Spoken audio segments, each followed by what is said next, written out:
One of the most enjoyable aspects of a living card game is to be able to customize and create your own decks. Today, we're going to focus on how to customize and create a deck in Marvel Champions living card game. The first step in deck customization is selecting a hero. So first and foremost, I'm going to run you through this. This is showing the alter ego and then the hero side of the hero that you're selecting. Next, each set comes with a obligation card. If you notice, the back is orange. This will be eventually shuffled into the encounter / minion deck. Next, you have a nemesis set. This is a 5-card set, which contains one scheme, your nemesis, and then additional cards that will thwart you when you play the game. And then finally, each hero comes with a set of 15 cards. Now, please note, when you do select a hero, all of the 15 cards that come with the hero, and you know that they're a hero card based upon the icon in the bottom right corner, all of these have to be included when you're playing that hero. Probably the easiest way to start customizing your deck is to use a pre-existing deck. The Marvel Champions game is great. It gives you pre-constructed decks for every single character. What you can start to do once you start thinking about customization is start switching out a few of the cards, maybe 1 or 2 at a time, out of your deck, and then experimenting with new ones. See how these new cards impact the overall deck itself. This is a pretty safe way to change out your deck slowly over time, as to not radically change it and to change its effectiveness. There's a little bit of controversy over whether your deck should contain 40 or 50 cards.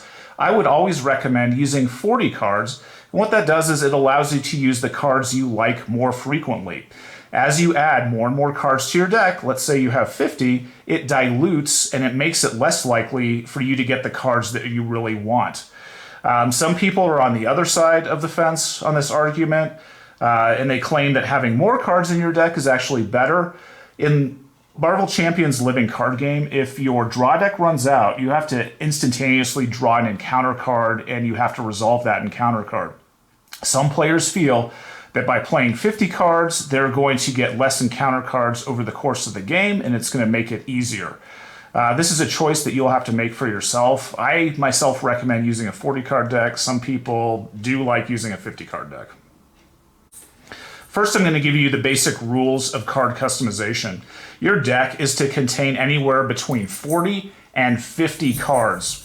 And kind of what I recommend players do is they use what's called a 15-15-10 split. And what that means is that the first 15 cards in your deck are going to be provided by your hero. You have to include all 15 of these cards, as are shown with the bottom right-hand corner of the card. You're going to see that there's 1 of 15 all the way up to 15 of 15.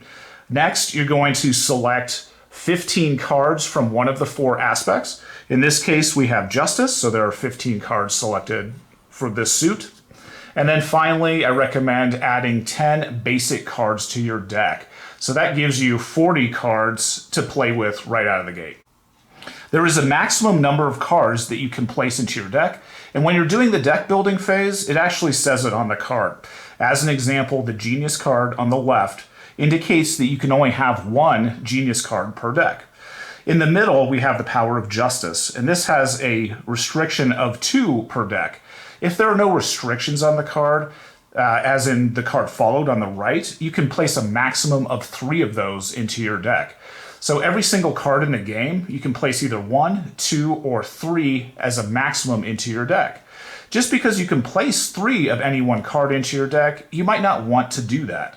Some cards may be really good to only have 1 or 2 of in your deck. So when you're doing the customization portion, be really cognizant and critical of these maximums. A critical part to deck building is resource management.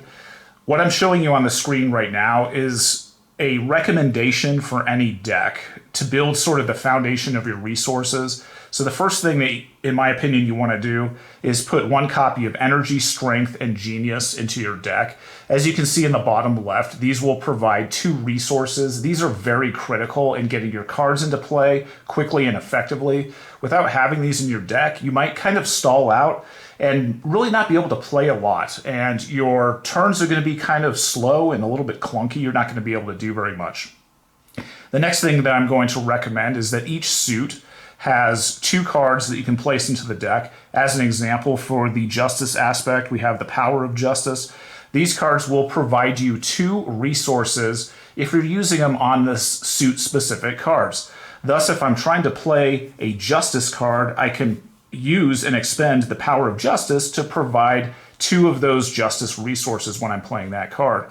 The other great thing about these cards is that they actually have a wild icon in the bottom left corner.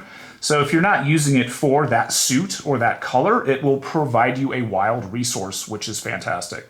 So at a bare minimum, I want you to include these 5 cards in your deck. It'll help you get going and you won't have these resource constraints. As a further extension of resource management, I want to mention these 2 cards. I have another video that talks about the specifics of why you want to put these in your deck. But at a minimum, put the Helicarrier and the Avengers Mansion into your deck. Note that these are a little bit pricey with 3 and 4 resource cost to bring these into play. But these really strike at the core of resource management for this game. Helicarrier is going to reduce the cost of your cards coming out, and the Avengers Mansion is going to allow you to draw additional cards. Now note that when you draw an additional card, you can actually use that card as a resource, or you can also play it. So really the Avengers Mansion and drawing cards is a good way to manage resources, get you a little bit more cards to draw, to spend as resources, and it gives you more options on cards that you can actually play in the game.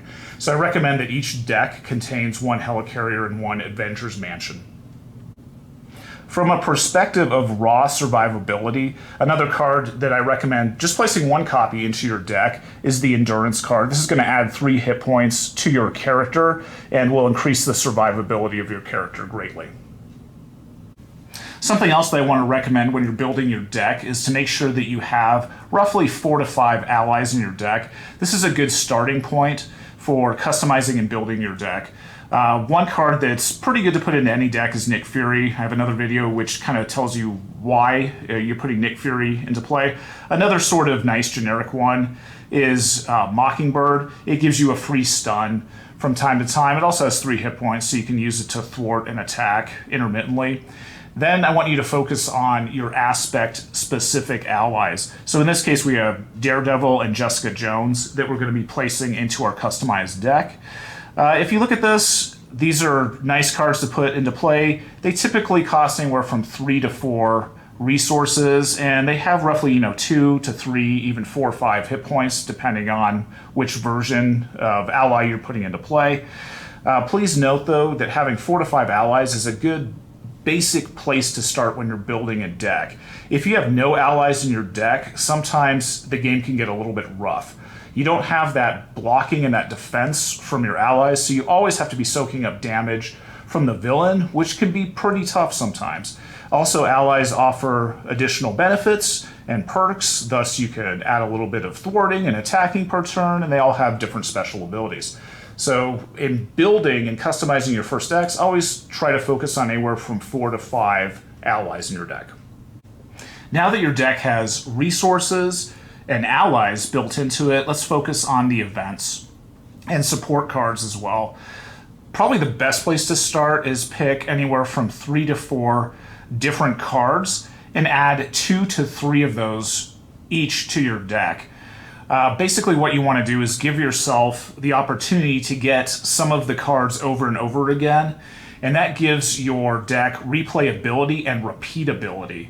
Your deck is going to be very hard to play if you only have single copies of cards placed into your deck. It's going to be very random. It's going to feel somewhat variable. What's going to add stability to your deck are multiple replicate copies of the same cards.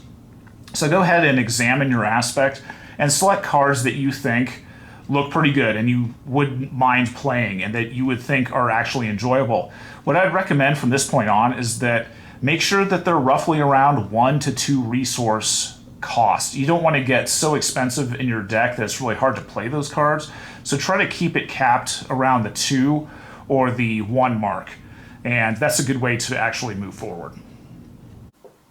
The last part of deck customization is basically play testing your deck. Now, I only recommend doing this if you're going to be playing with multiple players. If you're doing solo, it's completely irrelevant. But if you want to make sure that your deck is actually working fairly well before you step into a multiplayer game, what I recommend is play testing it against Rhino. So go ahead and select the easy version of Rhino and play through it in solo mode.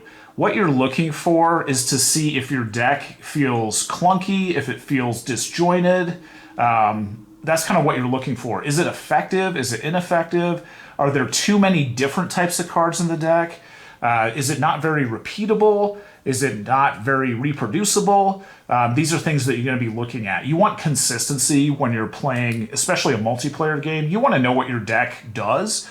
Although it's kind of exciting to just be randomly drawing cards, it doesn't really work that well in a multiplayer game, and your deck can kind of stall out, and it can kind of be deficient in a group setting, especially when you're playing multiplayer. The other people at the table are depending on you, so I always recommend play testing it first using Rhino.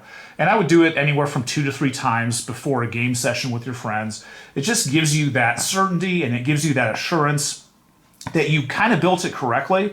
And if you didn't build it correctly, this is a great time to tweak it a little bit. Change some of the cards out. Maybe you play and you see that, card A isn't working very well. Well, swap it out. Or maybe you have too many replicates of one card. Or maybe you don't have enough replicates of a given card.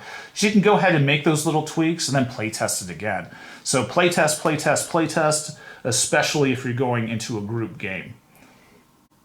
On a final note, I want to let you know that I'm working on a series of videos specifically for each aspect in Marvel Champions, giving some recommendations on different cards, different card combos, how many to place into your deck, etc. If you enjoyed this video on deck making, I encourage you to look at some of the other ones. They're going to be aspect specific, so go ahead and take a look at those. And I think it gives you a lot of good insight into building and putting a deck together. I also want to thank you for your time, and I hope you're enjoying gaming and have a nice rest of the day. Thanks a lot.